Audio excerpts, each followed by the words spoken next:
Here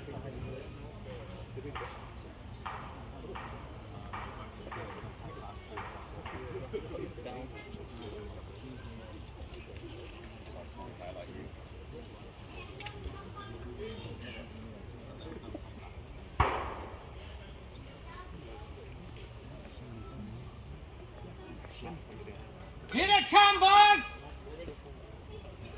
Listening, listening. Aim. Fire! Reload!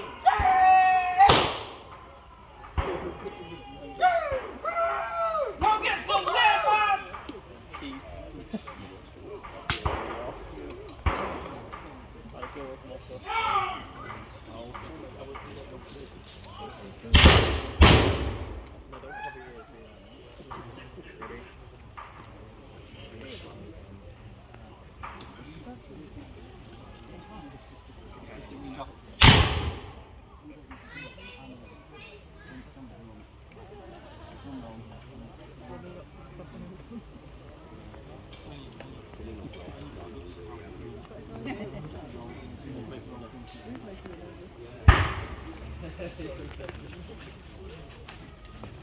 Very always could have problems with thirst, and one of the big problems people have tend to be that there's more illness from the battle casualties, with the exception of San Juana, because they're actually trying to find anything to drink, so they drink out of any dirty old watercourse they can find.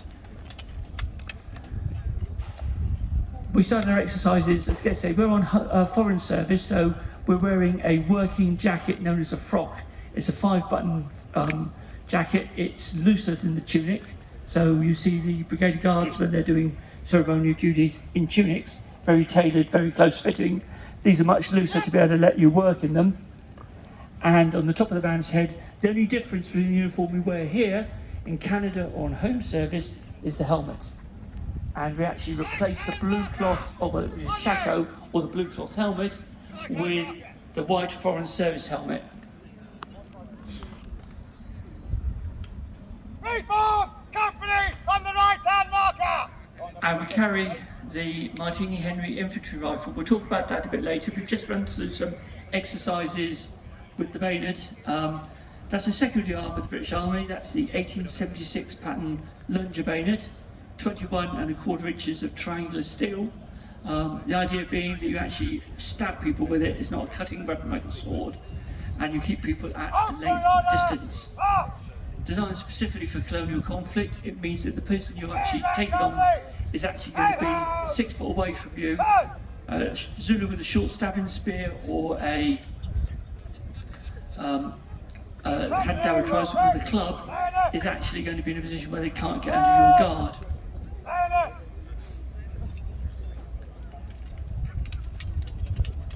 And there are 2 separate reasons we do sort of exercises like this. First of all, it actually gets the muscle tone formed. And forget our men that you're looking at here, we've got some quite tall lads here. You could join the Victorian Army at 5'4" with a 34-inch chest. So physically, they were much smaller than us. So you're taking people who aren't necessarily physically fit. The best recruits are always from farm labourers and things like that. The working factory workers and people like that weren't seen in quite the same way. So you need to actually get them physically fit. And what this actually does is it starts to get people used to using the muscle memory and muscle tone to actually move 9.5 pound of rifle and another 2.5 pound of steel at the end of it to actually get fit. And although you see my cane, they're actually movements. That actually takes a bit of a horse. That's actually taking somebody on in a trench or a ditch behind you as you're above them on an entrenchment. So each one of them have actually a movement to deal with.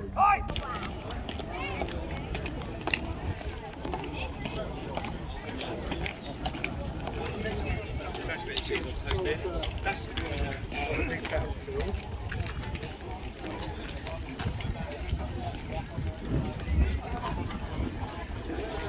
Mostly in English, but then I've switch to German. And sometimes Jake can't think of the English word for the thing anymore, so he's so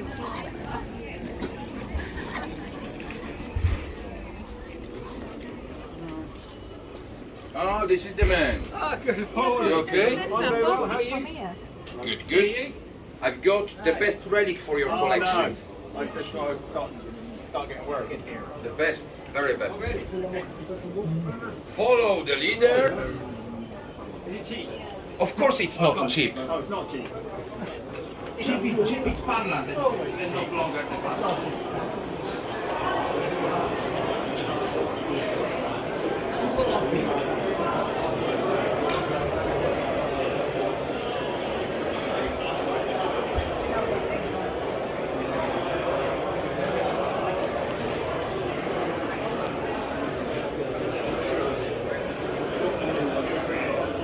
It's 1960.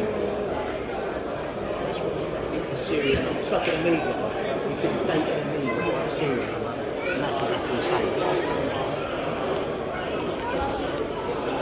Oh yeah, I see it. What kind of dinosaur is it?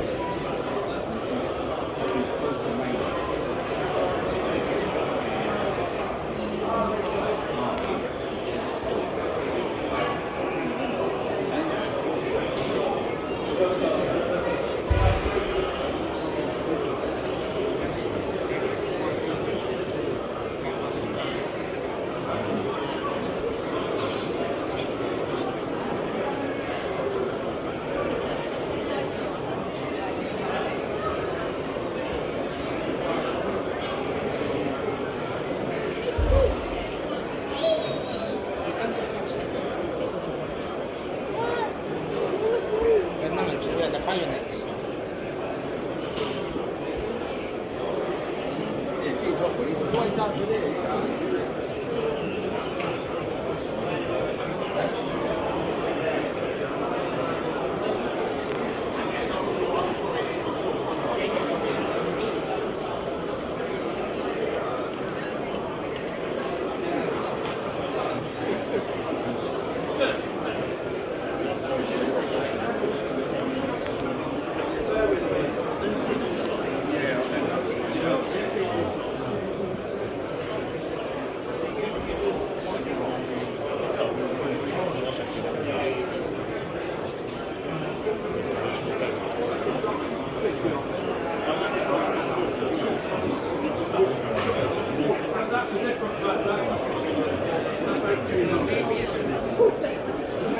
She's going back already.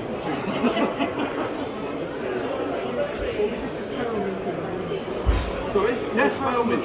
Yeah, by all means.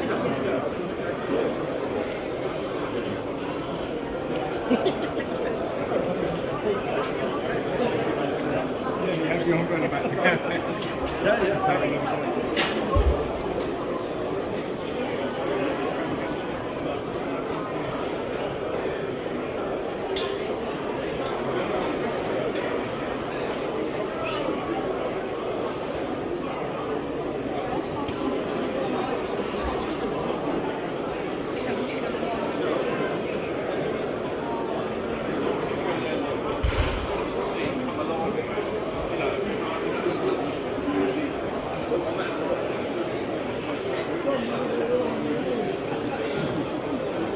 Let's just wait.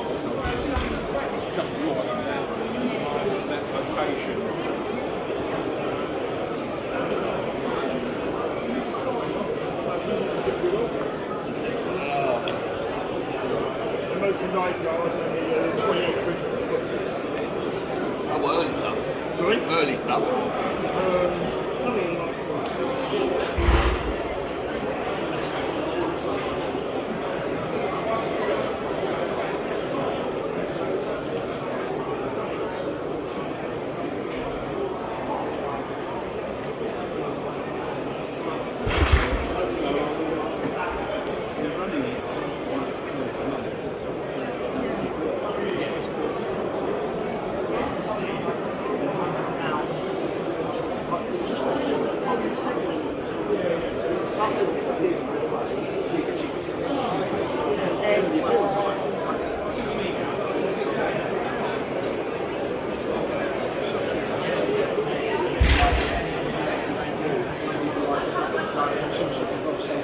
I try and leave interesting rare pieces, expensive pieces, up as sold, and anything cheap, just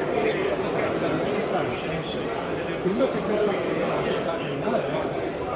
system thing? I don't know, or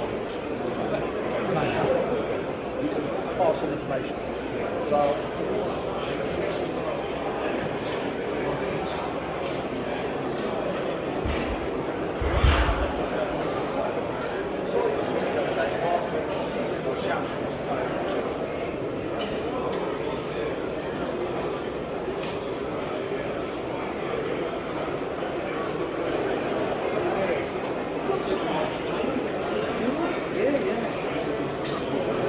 Use your like street.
Yeah, you have to meet his message, that's the thing, isn't it?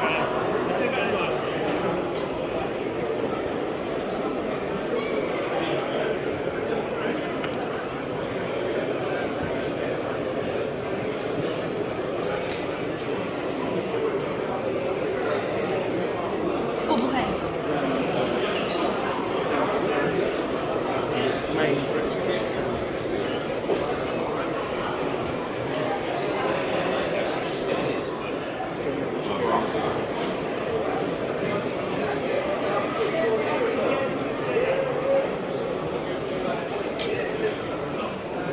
That's it.